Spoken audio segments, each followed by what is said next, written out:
Boa noite, irmãos. A paz do Senhor Jesus. A boa noite.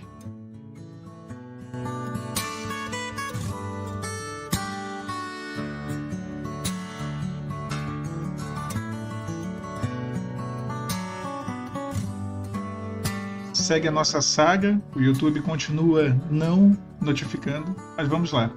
Antes eu peço a vocês que se inscrevam no canal, que curtam esse áudio, essa mensagem ao vivo, e que também compartilhe essa mensagem nos grupos do WhatsApp.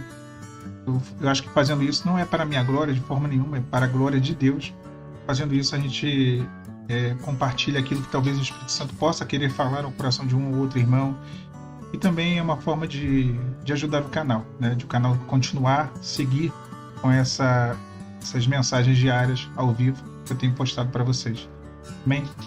A palavra de Deus ela diz assim no livro de Jó, e aí só poderia ser Jó. Eu acho que essa expressão, essa frase, esse versículo que eu vou ler, eu acho que talvez ninguém melhor do que ele para poder dizer essa fé desse homem. E o texto ele diz assim, Jó 13, versículo 15: ainda que ele me mate, nele esperarei, contudo os meus caminhos defenderei diante dele. Jó tinha uma certeza, Jó tinha uma convicção. Quando eu falo aqui no canal que a fé, a palavra emuná, ela significa, né, e fé, essa palavra em hebraico, emuná, significa se apegar a algo, se agarrar a algo. Era o que ele fazia. Ele tinha a sua vida apegada àquilo que era a sua fé em Deus, a sua certeza, a convicção de que Deus poderia mudar aquele cenário impossível que ele estava vivendo. E era impossível, realmente, humanamente falando, era uma situação de impossibilidade. Eu acho que qualquer um de nós teríamos sucumbido diante daquele cenário. Mas Jó creu, e ele continuou, e ele insistiu. Eu ouso dizer até que ele teimou em continuar tendo fé. O texto é muito forte, ele diz, ainda que ele me mate. Ele já tinha perdido a sua saúde, ele já tinha perdido os seus bens, ele já tinha perdido a sua esposa, ele já tinha perdido os seus filhos, ele já tinha perdido tudo.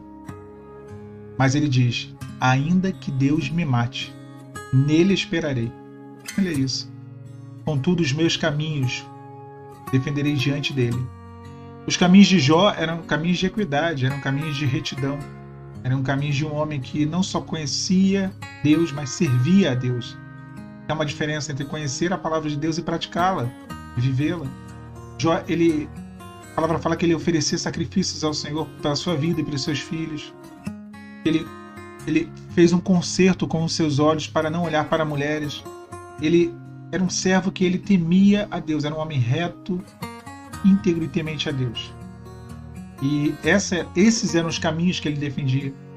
Esses caminhos foram todos eles abalados diante das situações e circunstâncias que ocorreram na vida daquele homem.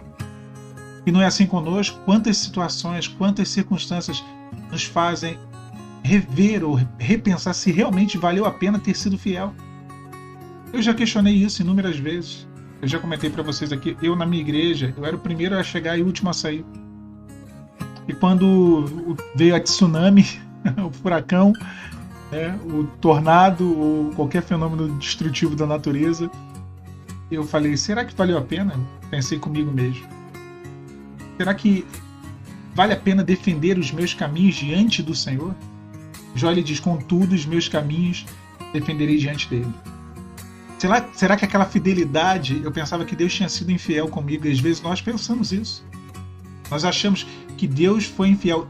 Nisso tudo que Jó falou, a palavra diz que ele não atribuiu a Deus culpa alguma. Ele não culpou Deus. Pelo contrário, ele agradeceu. Quem diante daquele cenário ia dizer bendito seja o nome do Senhor? Louvado seja o nome? Ninguém, eu acho que nenhum de nós faria. Eu não faria. Então ele tinha uma certeza que ainda que o Senhor fizesse por ele o pior, permitisse com que o pior acontecesse, na verdade, que seria a morte, ele continuaria firme. Ele esperaria em Deus. Às vezes nós saímos dessa posição de espera, de esperança, de confiança, de tranquilidade no Senhor. Nós saímos. Eu inúmeras vezes já saí dessa posição de estar no altar, diante do altar de Deus. Acho que essa deve ser a constância da nossa vida. Nossa vida deve estar diante do Senhor, esperando dele sempre. Esse é um ponto. Mas há um convite de Deus para nós. Talvez nessa noite você se sinta distante. Você não consiga mais defender os seus caminhos diante do Senhor. Aquilo que você fazia, que era louvável, que era agradável, seja essa palavra, era agradável ao Senhor. Talvez hoje você não consiga mais esperar ter essa fé de Jó. É um convite. Eu acho muito bonito o texto de Isaías 21, no versículo 12. A segunda parte do versículo diz assim: se quereis perguntar, perguntai. Voltai. Vinde. Deus ele faz um convite. Ele diz: voltai. Vinde. Lembra um pouco aquele texto de Oséias: vinde e tornemos ao Senhor. Porque foi Ele quem fez a ferida e será Ele quem curará. Meu irmão, minha irmã, volte. Vá até Ele.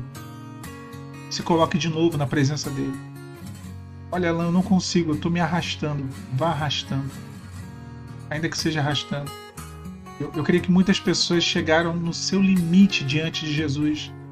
A gente vê no caso do ministério de Jesus, aquela mulher do fluxo de sangue. Acho que ela estava no limite dela. Ela pegou o resto de força que ela tinha, ali há 12 anos sangrando, aquela situação terrível. E ela foi até ele. Contra tudo e contra todos. Ela voltou a ele, ela se aproximou dele e recebeu o milagre dela. A fé de Jó, ela é uma fé de difícil compreensão, né? Difícil compreensão. Esses dias eu estava vendo um comentário de um irmão aqui no canal. Ele estava falando sobre a filhinha dele que faleceu. O irmão até que está sempre aqui, eu não vou me recordar o nome dele agora. E eu lembrei da dor de Davi. Davi diz: ela não voltará para mim, a criança, né? Quando Davi perde seu primeiro filho com Betseba. Mas ele diz: ela não voltará para mim, criança, mas eu irei para ela.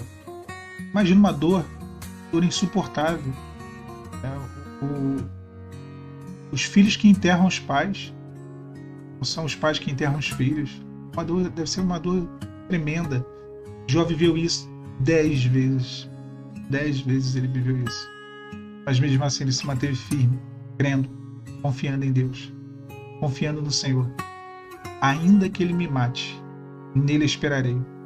Às vezes Deus nos mata, mas não fisicamente.